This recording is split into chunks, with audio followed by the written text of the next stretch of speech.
এলো মাহে রমাদান, জানাই তারে স্বাগত। এলো মাহে রমাদান, জানাই তারে স্বাগত। এসো বিশ্ব শান্তি করি কামনা,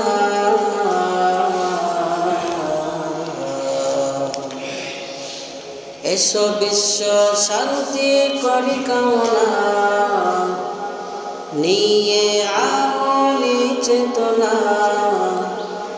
এলো মাহে রমাদান, এলো মাহে রমাদান, জানাই তারে স্বাগত। এলো মাহে রমাদান, জানাই তারে স্বাগত। আলহামদুলিল্লাহ, সৃষ্টির মহান স্রষ্টা দয়াময় আল্লাহ পাকের দরবারে লাখো কোটি শুকর ও সুজুদ যে মহামহিয়ান গরিয়ান রব আমাদেরকে আরবি 12 মাসের মধ্যে অন্যতম মাস, সবচাইতে দামি মাস, নবমতম মাস রমাদান কারিমের প্রথম জুমার নামাজ আদায়ের লক্ষ্যে মসজিদমুখী হওয়ার মতো তৌফিক এনায়েত করেছেন। এজন্য সকলেই নিয়ামতের শুকর আদায়ার্থে মুসলমান হিসাবে ঈমানের আওয়াজকে উঁচু করে এক আওয়াজে উচ্চ কণ্ঠে কালেমাতুর শুকর আদায় করি। সকলে জবান করে পড়ি আলহামদুলিল্লাহ। অতঃপর রব আমাদের হেদায়েতের জন্য, মুক্তির জন্য যুগে যুগে লক্ষাধিক নবী রাসূল পাঠিয়েছিলেন। আয়াতের মধ্যে আল্লাহ পাক রব্বুল আলামিন বলেন, ইয়া আইয়ুহাল্লাযীনা আমানু কুতিবা আলাইকুমুস সিয়াম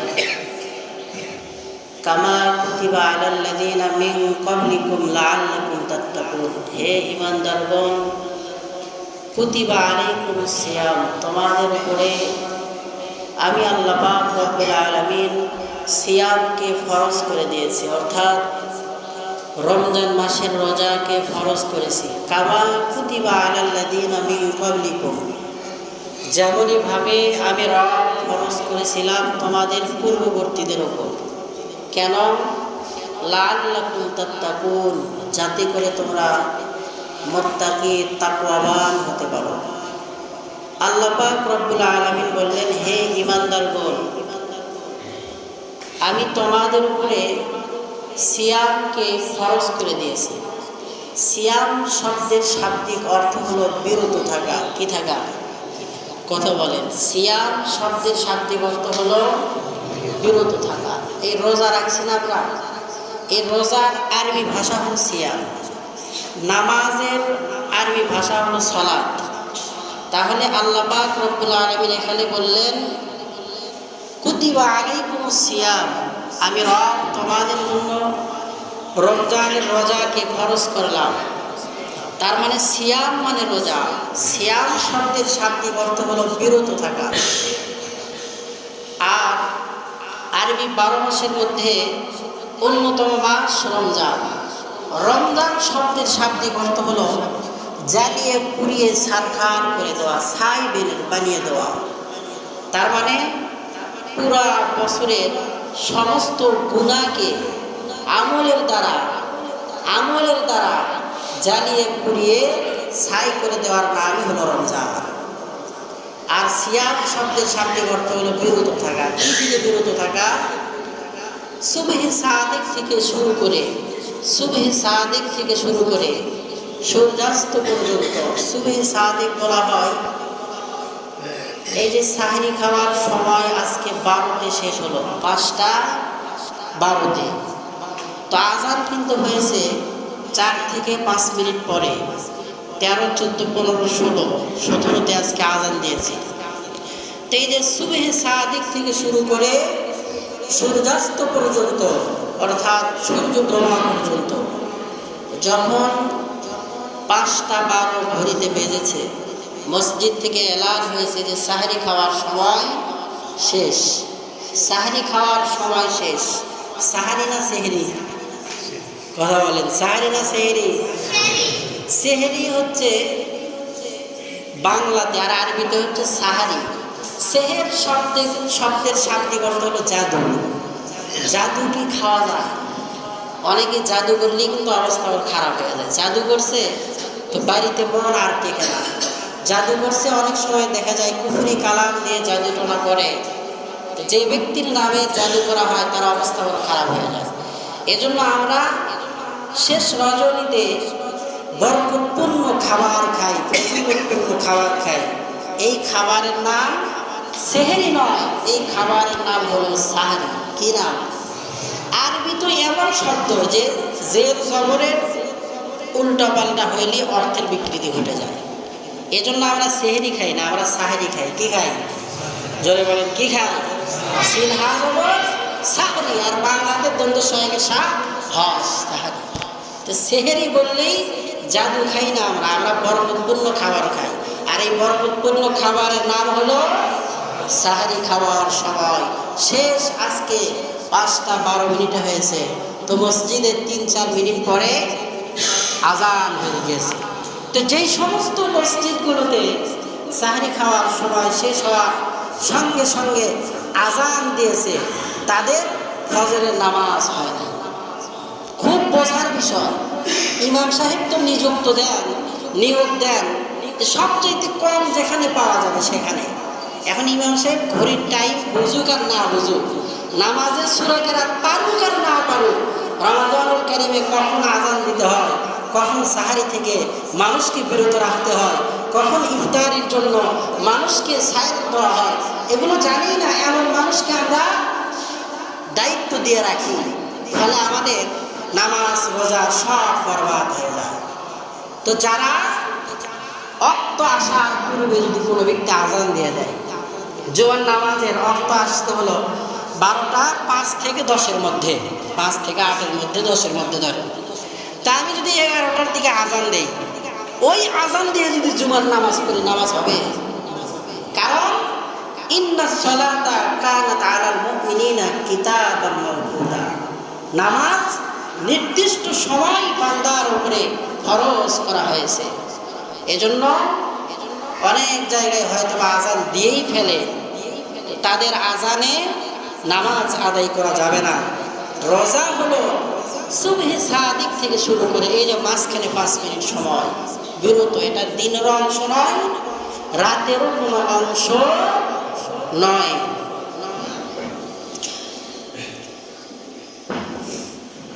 এখানকার একটা তুলি নিয়ে আসবেন, আর মাইকে মনে হয় টেপাটিপি করছে, কোথায় তো বলা যাচ্ছে না।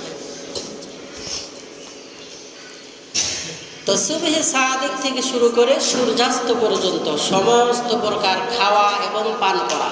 খাওয়া কাকে বলা হয়? যেই সমস্ত খাবারগুলো দাঁত দ্বারা চিবিয়ে চিবিয়ে খাইতে হয়, মানে শক্ত খাবার যেগুলো, ভালো মতো বুঝেন। সুবহে সাদিক থেকে সূর্য ডোবা পর্যন্ত সমস্ত প্রকার খাওয়া এবং পান করা থেকে নিজেকে বিরত রাখা। খাওয়া কাকে বলা হয়? যেই সমস্ত খাবারগুলো দাঁত দিয়ে চিবিয়ে চিবিয়ে খাইতে হয়, শক্ত খাবার। আর পান করা কাকে বলা হয়? যেই সমস্ত খাবারগুলো চিবাইতে হয় না, যেরকম পানি আমরা খাই, শরবত আমরা খাই, স্যালাইনের পানি খাই, বিভিন্ন প্রকার খাবার আমরা যেগুলো আমরা পান করি এগুলো। তাহলে খাওয়া এবং পান করা থেকে নিজেকে বিরত রাখা সুবহে সাদিক থেকে সূর্যাস্ত পর্যন্ত, এবং স্ত্রী সহবাস থেকে নিজেকে বিরত রাখা। অবাক হয়ে গেলাম, গত কয়েকদিন আগে 40 বছর বয়স, তিনটা সন্তানের মা বাবা আজ পর্যন্ত জানে না যে রোজা রেখে সহবাস করতে হয় না। 40 বছর পার হয়ে গেছে, 3টা সন্তান হয়েছে। এ দোষ আমাদের।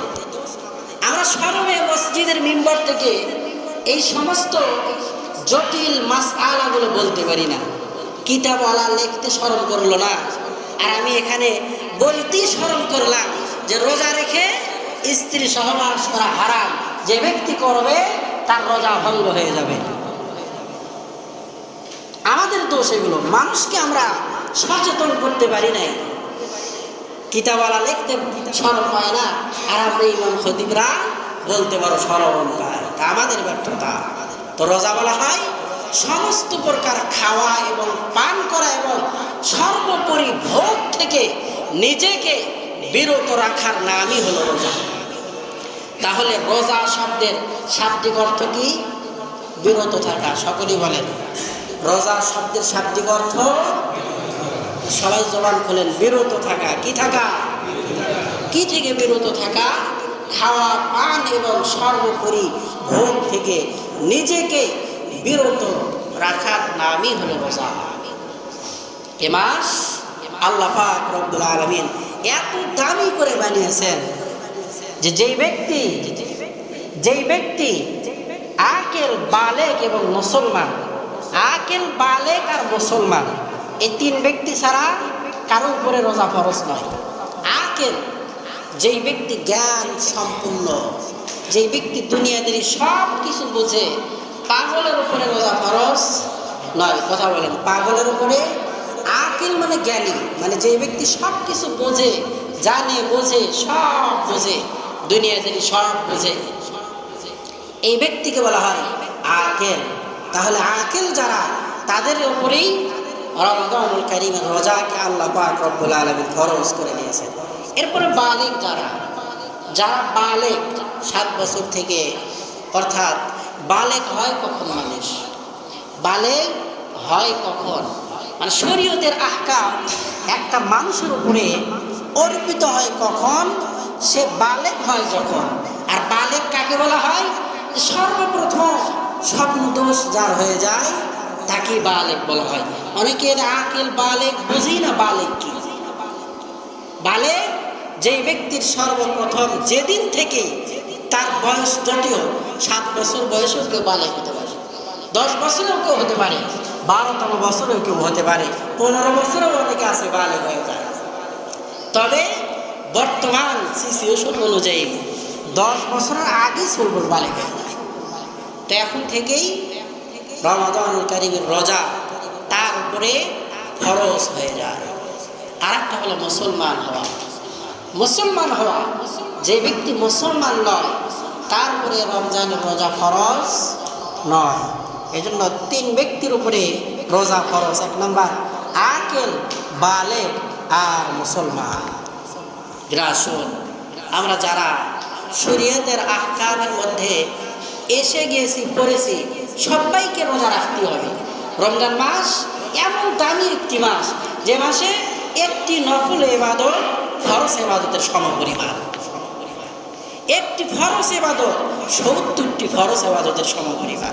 আজকে জুমার নামাজ আদায় করার জন্য আসছি, তো আমাদের আমল নামায় 70 দিন জুমার নামাজ আদায় করার সওয়াব আল্লাহ পাক রব্বুল আলামিন আমল নামায় লিপিবদ্ধ করে দেন। সুবহানাল্লাহ। আল্লাহ পাক রব্বুল আলামিন প্রত্যেকটা সওয়াবের ক্ষেত্রে, প্রত্যেকটা নেকির ক্ষেত্রে 1 থেকে 700 পর্যন্ত বৃদ্ধি করে থাকেন।